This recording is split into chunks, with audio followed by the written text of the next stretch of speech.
Welcome to Conservation Conversation with me, Kaz. Bloodlines exposes the exploitation of lions used for interactive activities with captive wildlife in tourism, including cub petting, walking with lions, and voluntourism. These unethical and insidious practices form part of the life cycle of a lion in the commercial captive predator breeding industry in South Africa.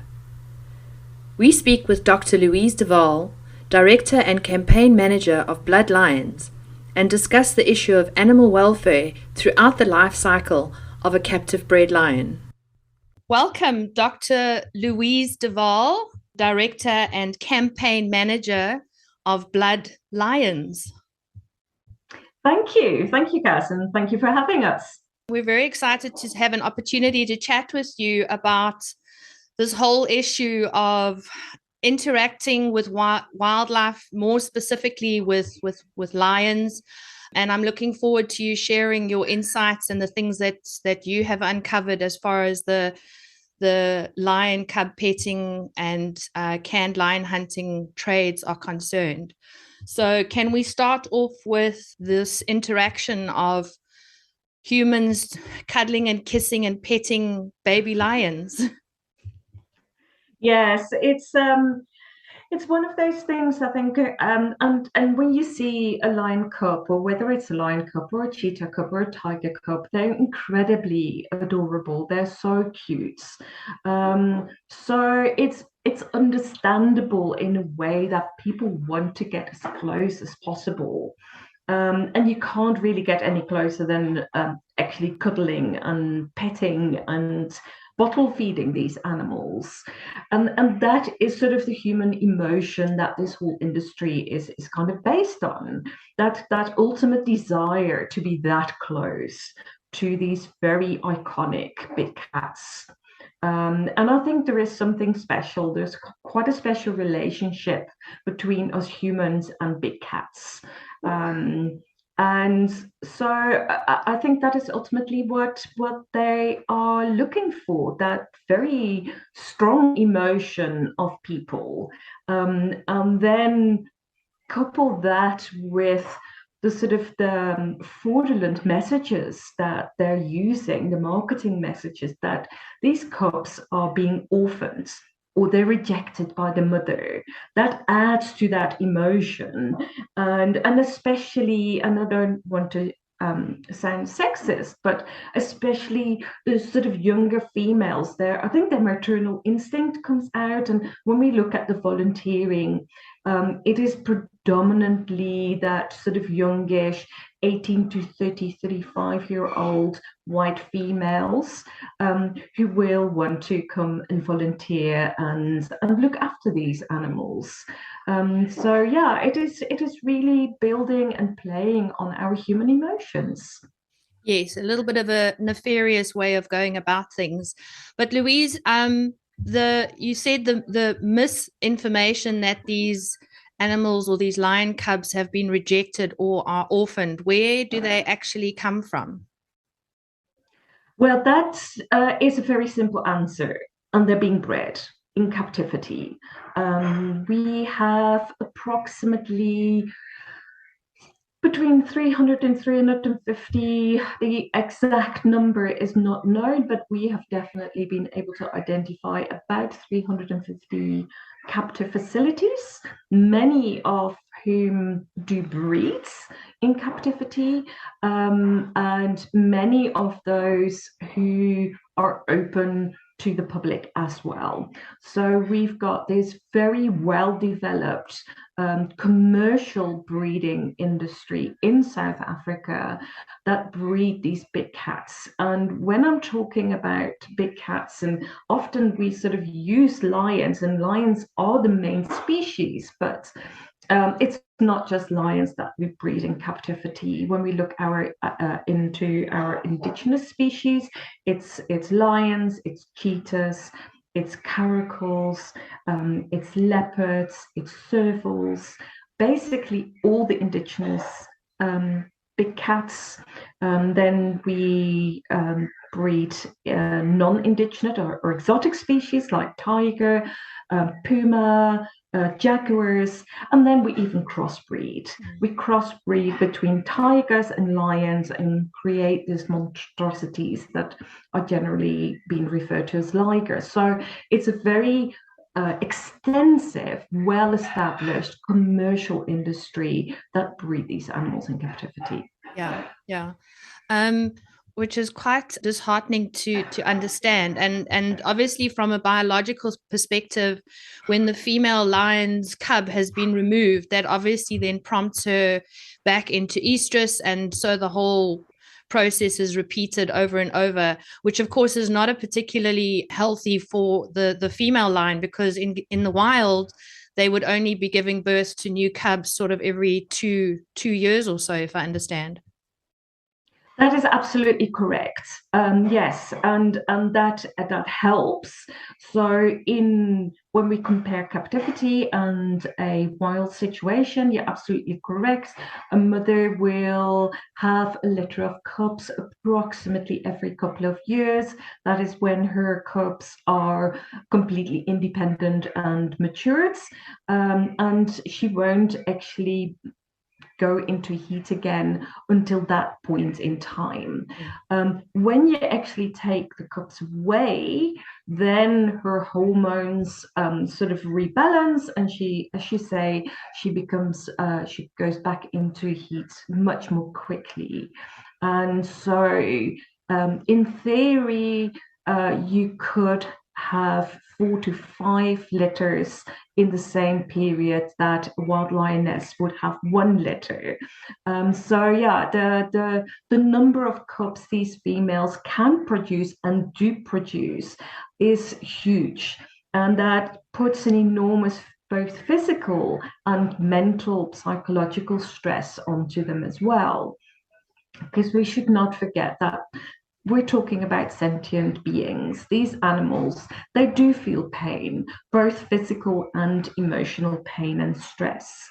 So for a mother to have her cubs removed forcibly every time over and over and over again is just a huge psychological strain and drain on that specific, that individual animal, plus the physical as well. And we know, for example, from a lioness that was rescued from the commercial breeding industry and who is now living out her life in one of the few of our sanctuaries. We know that she has quite a lot of internal issues as a result of that repeated pregnancies.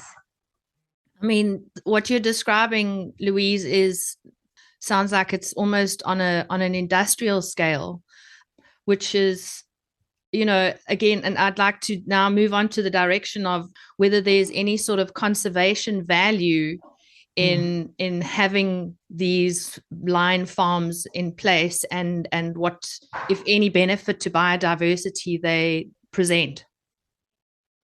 Yeah, and I think that is the guise under which this industry has been able to exist and mushroom for a very long time. Is this whole but it's aiding, it's benefiting the conservation of lions in wilds. The canned hunting, it does, reduce the stress and strain on wild lion hunting. And there's no evidence of those things. There's no evidence that any funds that are generated through the industry actually end up supporting conservation of lions in the wild. There's absolutely no evidence of that happening. When we're looking at reintroductions, because very often these facilities will actually tell visitors and volunteers, no, these animals will ultimately be released back into the wild. Again, there is no evidence. And the evidence is there that it's actually not possible. When we look at the lion breeding industry, we know there's a lot of inbreeding. The genetics of those captive bred lions is inferior compared to wild lions. So lion ecologists go, no, we do not want those inferior genes being mixed and released into the wilds. Those animals being captive bred, they're physically not as strong as wild lions. They very often haven't experienced a social structure, a pride structure, because very often they live in same age groups in captivity. They've never hunted for themselves. And when we actually look at wild lions, there's no need to breed these animals in captivity because they breed perfectly fine in the wilds. So there is no need even to breed those animals in captivity. And on top of that, we know that there is a lot of zoonotic diseases that exist. And yes, there are zoonotic diseases that exist in the wild as well, but the chance that we actually bring diseases into the wild are very real as well. And then I think the last point is, do we have enough space? If we can really reintroduce these lions, is there enough safe habitat for those lions to be introduced into? And the answer to that is no, we don't. There isn't enough habitat space. Yes, if we would look on an African basis, then maybe in the whole of Africa, there might be space to do that. But the actual capital that is needed for those kind of long distance reintroductions is just not there either. So yeah, it's so easy to completely unravel that myth and say it's just, the evidence is not there. The lions are very unlikely to survive into the wilds, and there's no need to captive breed lions because they're very capable of breeding in the wilds. Yeah, all by themselves and without interference from us humans, right?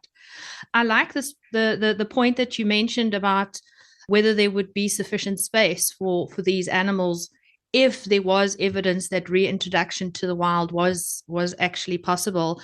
I have a piece of information from the IUCN Red Data List that states the greatest threats to wild lions are a lack of safe and suitable space, and obviously conflict with humans. And the captive breeding doesn't address this issue. No. So it just reiterates all the little nuance points that you've just mentioned. And I think on top of that, I think also in terms of the human wildlife conflict situation, we could actually exacerbate that because we're now starting, if that would be the case, that we are going to be introducing captive bred lions who are actually habituated right from the get-go to humans, and we're reintroducing those animals into the wilds. So we're releasing animals that have lost their natural fear for humans into the wilds. So that would be a real chance to exacerbate the whole human wildlife conflict situation as well. Yes. So yeah. Yes. I mean, we debunking myths here, left, right, and center, which I'm very happy about. All right, we've touched on the cub petting, but Louise, if you feed something enough, it's going to grow, and it's going to grow into a size where it's no longer cute and cuddly. What is the next step in the future for these little cubs once they are now too big to be in a petting environment? What happens next? Some, not many of them, but some will go into walking with lions kind of industry, where they're used for people to go literally on a lion walk.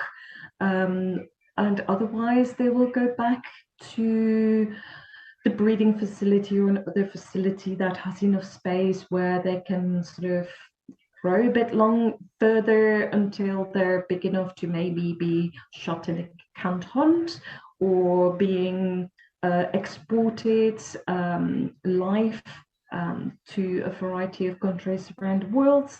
They might even be killed for their bones, although we don't have a export quota at the moment for lion skeletons. Lions are still being killed for their skeletons, and the skeletons are being stockpiled. So that still happens as well. Or the females become breeding machines themselves and start to become part of that complete vicious circle. Yes. So yeah, their future is pretty bleak. Yes.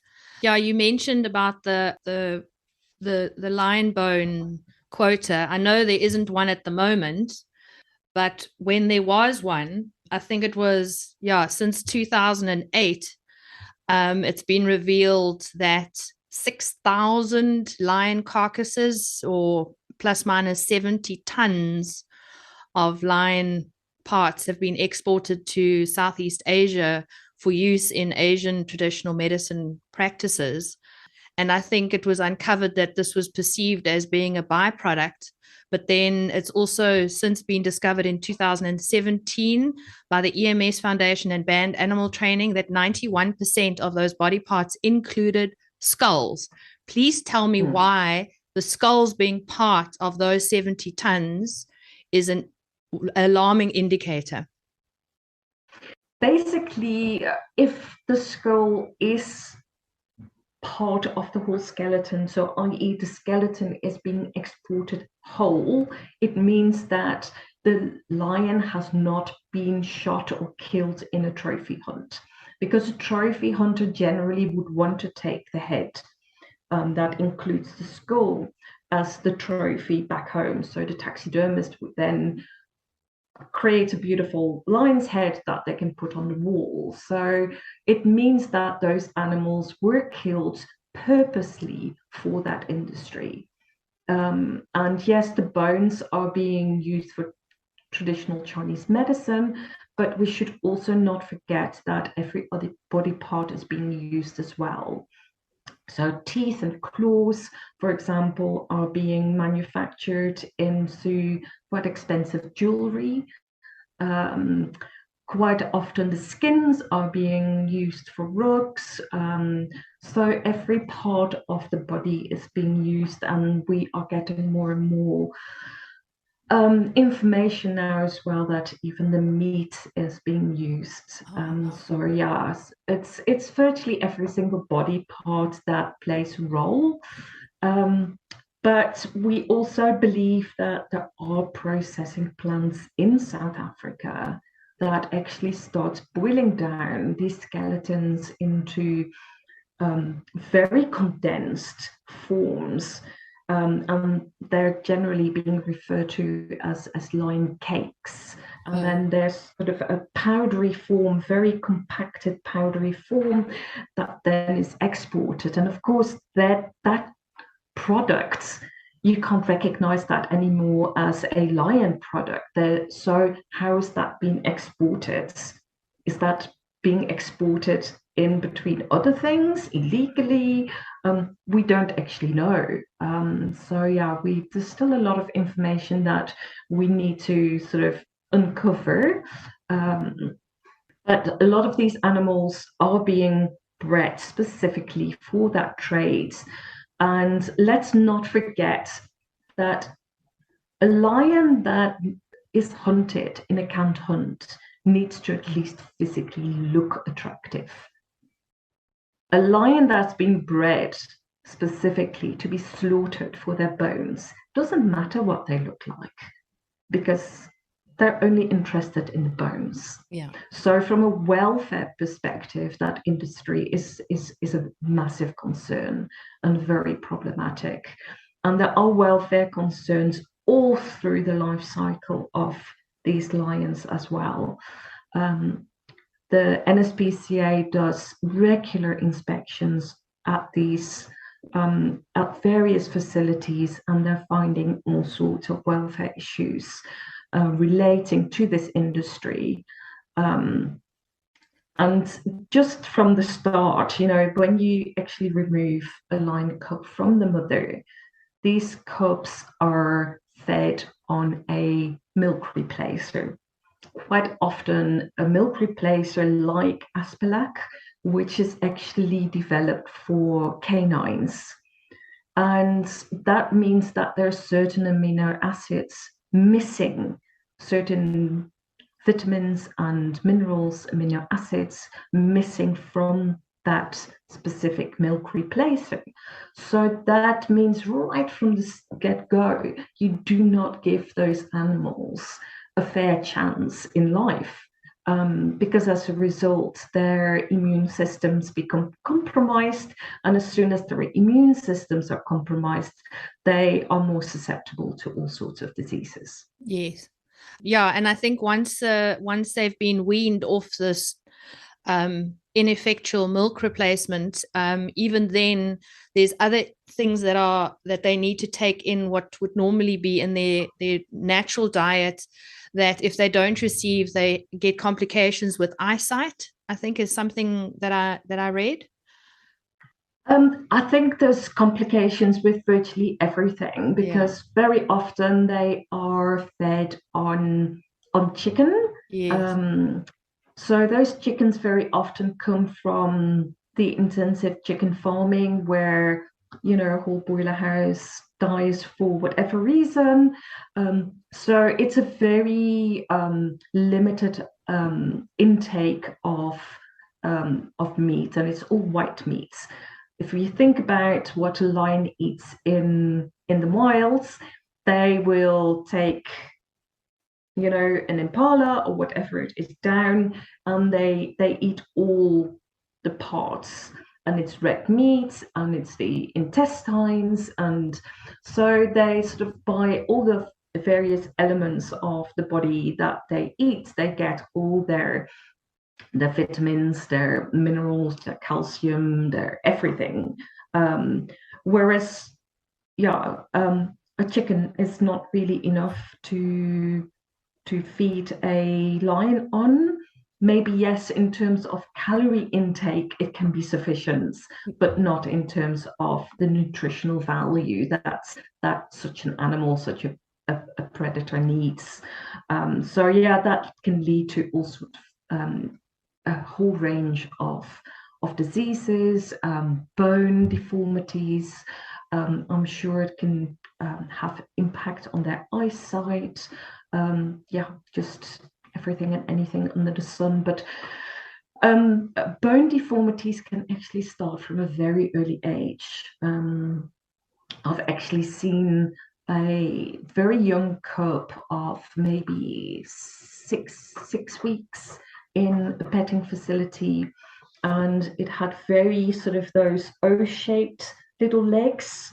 And I actually showed that to one of our well-known wildlife vets here in South Africa, Dr. Peter Caldwell, and he said, yes, definitely bone deformity. So that's at an age of about 6 weeks. Because of the lack of nutritional value that these animals receive. Yeah.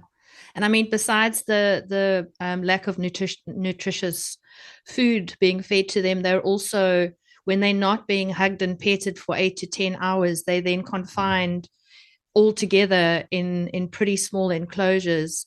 And continuing with the welfare of these animals, there was horrific footage that was uncovered in 2016 of a lion farm in Limpopo, but more recently in 2019, there's a lion farmer in the northwest province of South Africa, where the National Council of SPCA went in there, and the images that they shared of what they found there were absolutely heartbreaking. I mean, one of the stats was 27 lion cubs that were suffering from mange and malnutrition. There's mention of a caracal that was so obese it couldn't even groom itself. I mean, all of these things speak to the fact that there is absolutely no proper care being taken of the animals in these facilities. No, and diseases like mange. Yes. If you have enough lions all living close together and one has mange, within no time, all of them have mange. And these lions, for example, their mange was so bad that they hardly had any fur left. So it must have been left untreated for a considerable length of time for mange to become that bad. So these animals must have been in a lot of pain and discomfort, because it's very uncomfortable. They would be in pain, itching, sores that become infected. If you have no fur, then they would probably have been suffering from sunburn, all the sort of secondary issues related to that. And yes, it's all about the bottom line, not wanting to bring in a veterinarian who can treat those animals properly, because that is too expensive and would take money from their bottom line. And that's what it ultimately boils down to, is money. And there are no proper norms and standards for the welfare of these captive wild animals in South Africa, not in terms of the keeping and the breeding, and not even in terms of the slaughter.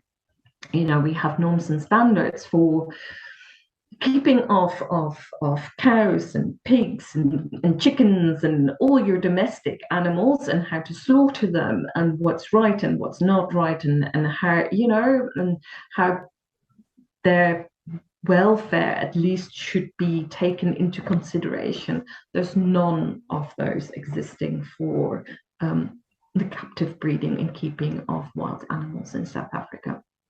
Yeah, it sounds like there's a change as far as this part of our business sector and tourism sector needs to happen sooner rather than later. But Louise, I'm curious, if the public keeps being given the information of these farms existing, they are given harsh imagery of the conditions under which these animals are left to survive. Why then do you think they continue to be supported? I think there is still an enormous amount of lack of knowledge. I think there's still a lot of people out there who are ignorant on what this industry is really about. So I think, the likes of us, Bloodlines, and other NGOs in this space, we still have a lot of ground to cover. And I think that is very often the problem with NGOs like ourselves, is how to reach all these people, and how to reach them, to inform people and to educate them. But I think on the other side, we also have to admit that this human desire, wanting to be this close, and then we are willing to sort of turn a blind eye in many ways. And when you go to a facility where you can actually pet a lion cub, that's instant gratification. Whereas you go on a safari and you may or you may not see a lion. To me, that is the excitement of going on safari, never knowing what you're going to see, and actually being grateful what nature is willing to show you. But I think we live in a society where we want that instant gratification with everything we do, and an entitlement as well. No, I want to see this. I have a right to see a lion for real, and be as close as I can be to that animal. It's that entitlement as well that we humans believe we have, and we put our own interest well ahead of the interests of the animals involved.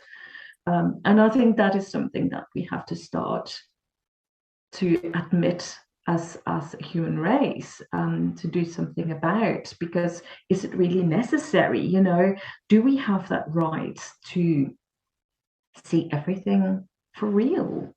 Or are there also other ways that we can because very often, the excuse that is also used by a lot of these facilities that are open to the public are the educational value that they create and provide to the public.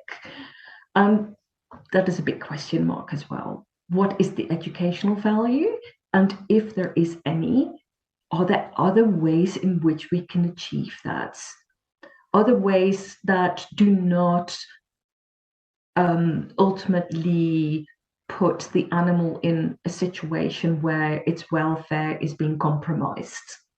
And I think technology is giving us those opportunities these days. And we have to start looking outside of the box as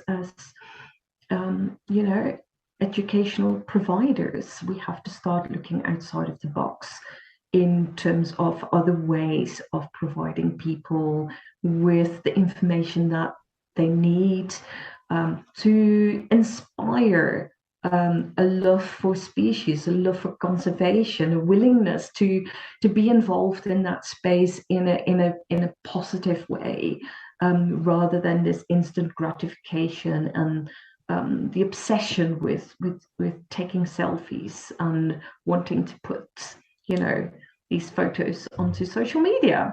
So yeah, I think we have to take a pretty hard look at ourselves as well. I agree. I agree. I agree.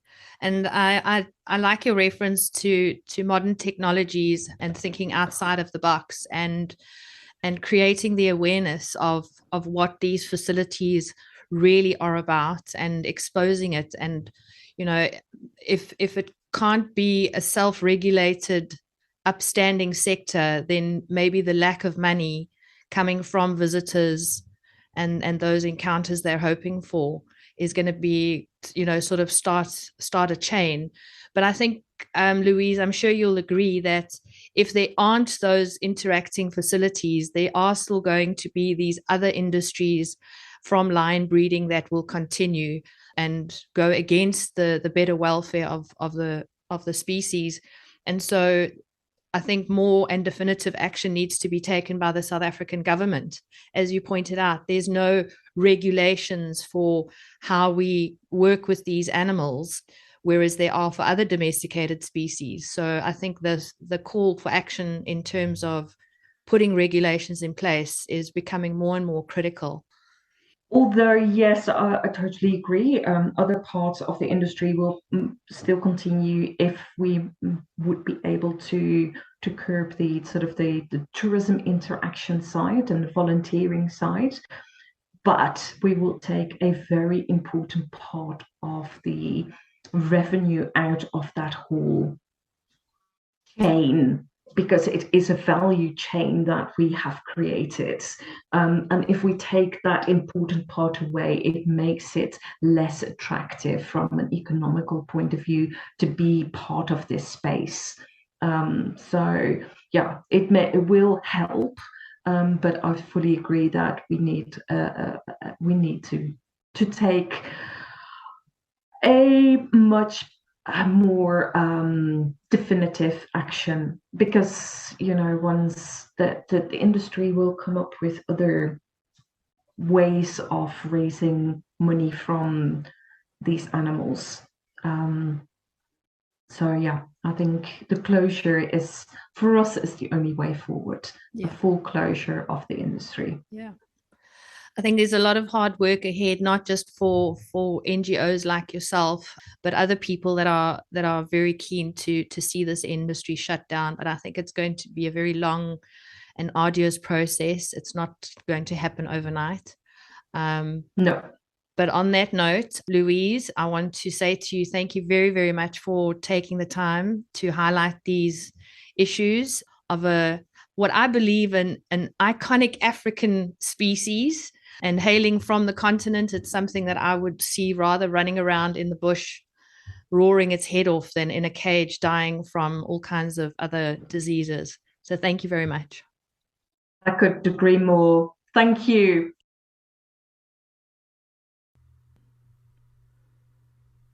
If you would like to learn more about the work being done by Blood Lions, please see their link in the description. Thanks for taking the time to listen.